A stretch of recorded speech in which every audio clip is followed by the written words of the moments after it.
तो हेलो बच्चों, और आप लोगों का स्वागत है हमारे चैनल न्यूक्लियोफिलिक्स सेंटर पर। तो जैसा कि हम लोग अभी न्यू चैप्टर शुरू कर रहे हैं ऑफ ट्रिग्नोमेट्रिक आइडेंटिटीज़। तो ये जो चैप्टर है आपका सीबीएसई में भी है और आईसीएसई के सिलेबस में भी है। तो सबसे पहले बात करते हैं कि इस चैप्टर में हम लोग को पढ़ना क्या है। तो मुझे जो लगता है कि शायद ट्रिग्नोमेट्रिक आइडेंटिटीज़ जो है चैप्टर, वो चैप्टर नंबर 21 है आपके आईसीएसई के सिलेबस के अकॉर्डिंग। तो हम लोग अब इसी में आगे बढ़ते हैं। तो सबसे पहले इसमें ये जो चैप्टर है इसमें कुछ नहीं है, बेसिक फंडामेंटल कॉन्सेप्ट्स है जो आप लोगों को सीखना है। क्या है? फंडामेंटल कॉन्सेप्ट्स और फॉर्मूला को लगाने का तरीका, कि हम लोग कैसे फॉर्मूला को लगाएं और कैसे चैप्टर के क्वेश्चंस को सॉल्व करें। तो इस टाइप के चैप्टर को सॉल्व करने का सबसे बेस्ट तरीका ये है कि आप लोग इस क्या कहा जाए कि practice is very important in this type of chapters. यानी कि यदि आप 10 दिन प्रैक्टिस नहीं करते हैं तो आप फिर इस चैप्टर के लिए 0/100 बन जाते हैं। यानी कि आपको कुछ भी याद नहीं रहेगा इस चैप्टर में। यानी कि इंपॉर्टेंट क्या है, for getting 100 in this chapter you need to get revision. यानी कि आपको क्या है, रिविजन करना हो। रिवीजन यानी कि क्या, आपको कम से कम एक सप्ताह में 7-8 क्वेश्चन लेकर के उस क्वेश्चंस को प्रैक्टिस करते रहना चाहिए। तो it is very important for this chapter. अब यहाँ तक बात हुआ कि क्या क्या इसमें चीज़ है। अब हम लोग इस चैप्टर की ओर बढ़ते हैं कि इस चैप्टर में आके हम लोग को पढ़ना क्या है। तो इस चैप्टर में जो हम लोग को पढ़ना है वो है थ्योरम। कुछ थ्योरम्स है और उसके बाद हम लोग क्वेश्चंस को डील करेंगे। तो सबसे पहला थ्योरम है कि sine square theta plus cos square theta is equal to 1। ये आपका एक फॉर्मूला है और इसी को हम लोग को प्रूफ करना है। तो प्रूफ करने के लिए हम एक प्रूफ करके दिखाते हैं, उसके बाद आप लोग खुद से भी प्रूफ कर सकते हैं। तो प्रूफ इसका ये है कि जब आपका सबसे पहला, जब theta is equal to 0 degree हो, तो जब theta is equal to 0 degree होगा तो हम लोग लिख सकते हैं कि sine square 0 degree plus cos square 0 degree. अब बताइए साइन 0 का वैल्यू कितना होता है। तो साइन 0 का वैल्यू होता है 0 और 0 का स्क्वायर हो गया 0, प्लस कॉस 0 का वैल्यू होता है 1, तो 1 का स्क्वायर हो गया 1। यानी कि हम क्या लिख सकते हैं, 0 plus 1 that is equal to 1। Case number 2 है ये कि थीटा जब आपका 90 डिग्री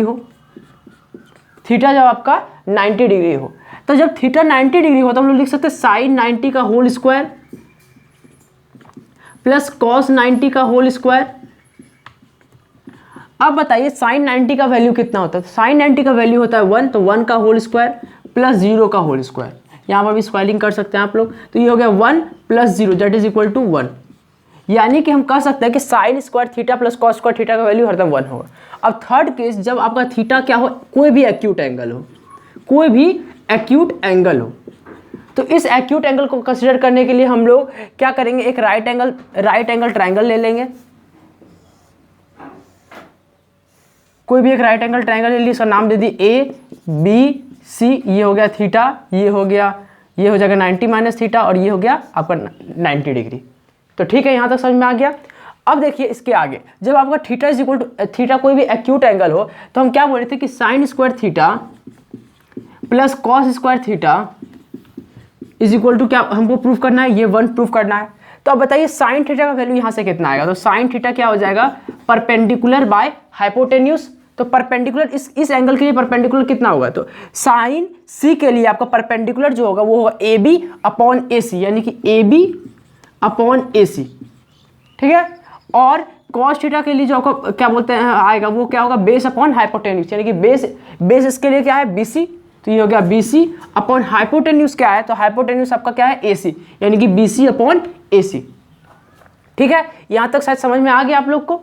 अब हम लोग इसी में आगे बढ़ेंगे, यानी कि हम लोग साइन थीटा को क्या जगह पर क्या लिख सकते हैं, AB अपॉन AC का whole square plus sine cos theta की जगह पर क्या लिख सकते हैं, तो कॉस थीटा की जगह पर हम लोग लिख सकते हैं BC अपॉन AC का होल स्क्वायर।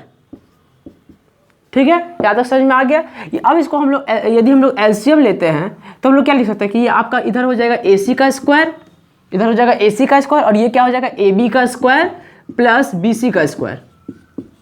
अब बताइए बाय पाइथागोरस थ्योरम, हमको पता है कि बाय पाइथागोरस थ्योरम हम क्या कर सकते हैं कि बाय पाइथागोरस थ्योरम हमको ये पता है कि ए बी का स्क्वायर प्लस बी सी का स्क्वायर इज इक्वल टू क्या, ए सी का स्क्वायर। ये हम लिख सकते हैं, यानी कि यहाँ पर ये भी चीज़ हम लोग यहाँ पर अप्लाई कर सकते हैं क्योंकि ये कौन सा ट्रायंगल है, तो ये राइट एंगल ट्रायंगल है। अब क्योंकि ये राइट एंगल ट्रायंगल है तो क्या हम लोग यहाँ पर लिख सकते हैं ए बी का स्क्वायर प्लस बी सी का स्क्वायर इज इक्वल टू ए सी का स्क्वायर होल डिवाइडेड बाय ए सी का स्क्वायर। ठीक है, यहाँ ये हो गया। अब ए सी का स्क्वायर से ए सी का स्क्वायर मर गया, क्या बच गया, वैल्यू 1। यानी कि यहाँ से एक चीज़ मेरा प्रूफ हो जाता है कि sine square theta plus cos square theta is equal to 1। और ये आपके दिमाग में बैठ जाना चाहिए और इसको रट जाना चाहिए, जो कहिए दिल दिमाग जिगर जिंदगी सब में बैठा लीजिए इसको। ठीक है, तो यहाँ तक आपको शायद समझ में आ गया, एक प्रूफ इसका कंप्लीट हो गया। अब हम लोग इसके आगे जो प्रूफ है उसको पढ़ते हैं। तो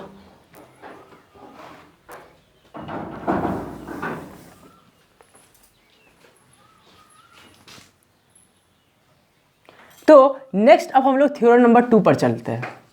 तो थ्योरम नंबर जो 2 है उसको हम लोग अब पढ़ने का कोशिश करते हैं। तो थ्योरम नंबर 2 आपका ये कहता है कि sec square theta is equal to 1 plus tan square theta. क्या बोला मैंने कि sec square theta is equal to 1 plus tan square theta. अब बताइए सेक स्क्वायर थीटा जो आपका है वो क्या चीज़ से प्रूफ हो सकता है। सबसे पहले अब इसका बात हम लोग को करना है कैसे, कि प्रूफ कैसे इसको करना है, कंप्लीट प्रूफिंग हम लोग को चाहिए। तो अब हम लोग इसके लिए क्या बोलते हैं, फिर से क्या करेंगे कि एक ट्रायंगल बनाएंगे, एक से फिर से एक ट्रायंगल बनाएंगे और उसका नाम दे देंगे, उसका नाम दे देते हैं ए पी एम। ठीक है, तो अब इसमें जो है ए पी एम जो ट्रायंगल है आपका, इसको हम लोग अब प्रूफ करने का कोशिश करते हैं। तो अब इसमें क्या दिया हुआ, एक साइड है ए, इधर है एम और एक साइड एम और इधर पी है। तो इसके लिए जो हम लोग प्रूविंग लेंगे वो आपका प्रूविंग कुछ इस तरह है कि ए एम का स्क्वायर प्लस क्या दिया हुआ है आपका कि एम पी का square is equal to A M का स्क्वायर प्लस एम पी का square is equal to A P का स्क्वायर।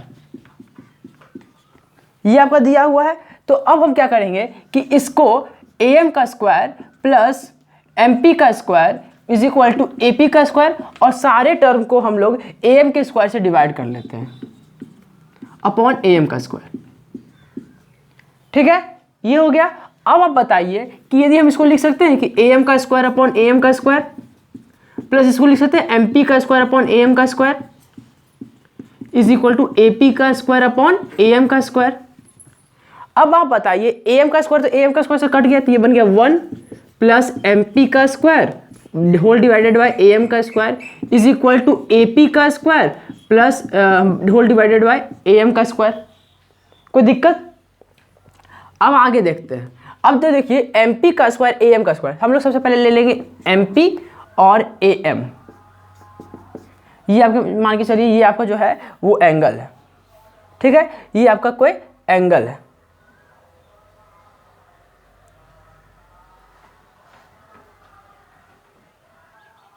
तो यहाँ पर दिया हुआ है आपका, ये आपका m है, ये a हो गया और ये p हो गया। तो देखिए आगे क्या दिया हुआ है, M P upon A M. तो M P upon A M, देखिए एम पी अपॉन, इस एंगल के लिए M P upon A M क्या है, एम पी आपका क्या हो गया परपेंडिकुलर और ए एम वो क्या बन जाता है इसके लिए बेस, यानी कि p by B, p by B बन गया। यानी कि p बाई बी किसका फॉर्मूला होता है, तो tan का फॉर्मूला। यानी कि हम लिख सकते हैं यहाँ पर 1 प्लस, क्योंकि यहाँ पर स्क्वायर है तो हम लोग लिख सकते हैं क्या, tan थीटा का whole square is equal to. अब आप बताइए A P upon A M, A P upon A M, A P upon A M, A P upon A M किसका फॉर्मूला है आपका, A P upon A P इसके लिए क्या है हाइपोटेन्यूज और ए एम इस एंगल के लिए क्या है बेस, यानी कि हाइपोटेन्यूज अपॉन बेस। अब बताइए हाइपोटेन्यूज अपॉन बेस किसका फॉर्मूला है, तो हाइपोटेन्यूज अपॉन बेस किसका फॉर्मूला है, सेक थीटा का फॉर्मूला। यानी कि हम लोग क्या लिख सकते हैं यहाँ पर सेक थीटा का होल स्क्वायर। यानी कि ये आपका प्रूफ हो गया कि 1 plus tan square theta is equal to sec square theta. यहाँ तक कोई दिक्कत है नहीं। अब हम लोग क्या करेंगे इसको, अब यहाँ तक प्रूविंग हो गया, अब थर्ड प्रूविंग पर बढ़ेंगे जो कि आपका ये है कि हम लोग को ये प्रूफ करना है। अब नेक्स्ट वाला फॉर्मूला है, तो थर्ड फॉर्मूला आपका है और जो सबसे लास्ट वाला फॉर्मूला भी है कि कोसेक स्क्वायर थीटा, 3 नंबर यहाँ से 3 लिख दीजिए इसको, और लिख दीजिए cosec square theta plus 1 is equal to cot square theta. ठीक है, cosec square theta plus 1 is equal to cot square theta. हाँ, तो हम लोग इसी पर अब आगे बढ़ते हैं। यह फॉर्मूला आपका कुछ ये है कि cosec square theta is equal to 1 plus cot square theta. ये अब हम लोग को प्रूव करना है आगे। तो इसको प्रूव करने के लिए हम लोग जो लेंगे फिर से वही लेंगे कि क्या है, आपको यहाँ पर दिया हुआ है AM का स्क्वायर प्लस PM का square is equal to AP का होल स्क्वायर। अब यहाँ पर देखिए इस टर्म के लिए हम लोग को क्या करना पड़ेगा कि AM का स्क्वायर प्लस PM का square whole divided by AP, क्या करना है हम लोग को, MP का square is equal to AP का स्क्वायर अपॉन MP का स्क्वायर। ठीक है, यहाँ पर हम लोग क्या करेंगे, अब इसको क्या लिख सकते हैं कि AM का square whole divided by MP का स्क्वायर प्लस PM का स्क्वायर बाय MP का स्क्वायर। ठीक है, इज इक्वल टू क्या लिख सकते हैं, AP का स्क्वायर अपॉन MP का स्क्वायर। अब देखिए MP का स्क्वायर है चाहे PM का स्क्वायर है, बात बराबर, ये कट जाएगा। आपका क्या बच गया कि AM का स्क्वायर अपॉन MP का square plus 1 is equal to क्या बच गया, AP का स्क्वायर अपॉन MP का स्क्वायर। ठीक है, तो अब इसको हम लोग क्या लिख सकते हैं, देखिए अब हम लोग AM अपॉन MP को क्या लिख सकते हैं, AM अपॉन MP आपको क्या बन जाएगा, तो AM इस एंगल के लिए AM क्या है आपका बेस, और MP क्या है आपका इसके लिए परपेंडिकुलर, यानी कि बेस बाय परपेंडिकुलर। ठीक है, तो बेस बाय परपेंडिकुलर किसका फॉर्मूला हो गया आपका, तो बेस बाय परपेंडिकुलर हो गया आपका कॉट थीटा का। तो यहाँ पर आ जाएगा क्या, तो यहाँ पर आ जाएगा आपका कॉट थीटा का होल स्क्वायर प्लस 1, और इसके बाद क्या है आपका AP अपॉन MP। अब देखिए इस एंगल के लिए, एंगल थीटा के लिए आपका AP क्या बन जाता है, AP इसके लिए बन जाता है हाइपोटेन्यूज, और आपका क्या बचा MP, तो MP इसके लिए क्या बन जाता है, परपेंडिकुलर, यानी कि H बाय P किसका होता है आपको, कोसेक का। तो यानी कि हम लोग क्या लिख सकते हैं, कोसेक थीटा। ठीक है, तो यहाँ पर क्या आ जाएगा इसकी जगह पर, कोसेक थीटा। ठीक है, और स्क्वायर है तो कोसेक थीटा का स्क्वायर, यानी कि ये भी फॉर्मूला आपका प्रूफ हो गया। ठीक है, तो ये फॉर्मूला आपका, ये भी आपका फॉर्मूला प्रूव हो गया। अब यहाँ से हम लोग 3 फॉर्मूला की और बढ़ते हैं, और उसको आप लोग अच्छा से नोट डाउन कर लीजिए कॉपी में। तो वो जो फॉर्मूला है उसको हम लोग यहाँ पर लिखते हैं, और आप लोग उसको कॉपी कीजिए। हाँ, तो जो 10 फॉर्मूला है उसको हम लोग लिखते हैं। तो सबसे पहला फॉर्मूला जो आपको है sine square theta plus cos square theta is equal to 1, और इसी से 2 फॉर्मूला आपका और बनता है। तो एक फॉर्मूला आपका ये है कि sine square theta is equal to 1 minus cos square theta, और एक और फॉर्मूला जो बनता है वो है cos square theta is equal to क्या, तो 1 माइनस साइन स्क्वायर थीटा। अब हम लोग जो दूसरा फॉर्मूला है उसकी ओर बढ़ते हैं। तो दूसरा फॉर्मूला आपका ये कहता है कि 1 प्लस टेन स्क्वायर थीटा, क्या है formula, 1 plus tan square theta is equal to क्या था, तो 1 plus tan square theta is equal to क्या फॉर्मूला है, तो सेक स्क्वायर थीटा। ठीक है, यानी कि हम लोग यदि कह सकते हैं कि टेन स्क्वायर थीटा का फॉर्मूला क्या बन जाएगा, यहाँ से tan square theta is equal to sec square theta minus 1। और एक चीज़ और हम लोग लिख सकते हैं, सेक स्क्वायर थीटा का फॉर्मूला तो यहाँ पर दिया है, और बस ये हो गया आपका फॉर्मूला कंप्लीट। अब हम लोग आगे बढ़ते हैं जो कि है कोसेक स्क्वायर थीटा। तो कोसेक स्क्वायर थीटा का फॉर्मूला क्या है कि 1 plus cot square theta, 1 plus cot square theta. अब आगे आप बताइए, यदि हमको लिखना डायरेक्ट चाहिए कॉट स्क्वायर थीटा का फॉर्मूला, तो कॉट स्क्वायर थीटा का फॉर्मूला क्या बन जाएगा, कोसेक स्क्वायर थीटा माइनस 1। ठीक है, तो यहाँ तक आपको शायद समझ में आ गया। तो इसके बाद जो हम लोग को सीखना है, बस यही मेन फॉर्मूला आपको यूज़ करना है ट्रिग्नोमेट्रिक, पूरा ट्रिग्नोमेट्रिक के चैप्टर में, ट्रिग्नोमेट्रिक आइडेंटिटीज़ के चैप्टर में, और इसी से आपको सारा क्वेश्चन सॉल्व करना है। ठीक है, तो यहाँ तक आपको शायद कोई दिक्कत नहीं होगा। अब हम लोग जो नेक्स्ट है क्या बोलते हैं, आपको ट्रिग्नोमेट्रिक आइडेंटिटीज़ के चैप्टर में हम लोग अब क्वेश्चंस की और आगे बढ़ते हैं कि कैसा कैसा क्वेश्चन आता है, कैसा कैसा टाइप का क्वेश्चन आता है, और कैसे उस क्वेश्चन को आपको डील करना है। तो till then, thank you and you are welcome to my channel.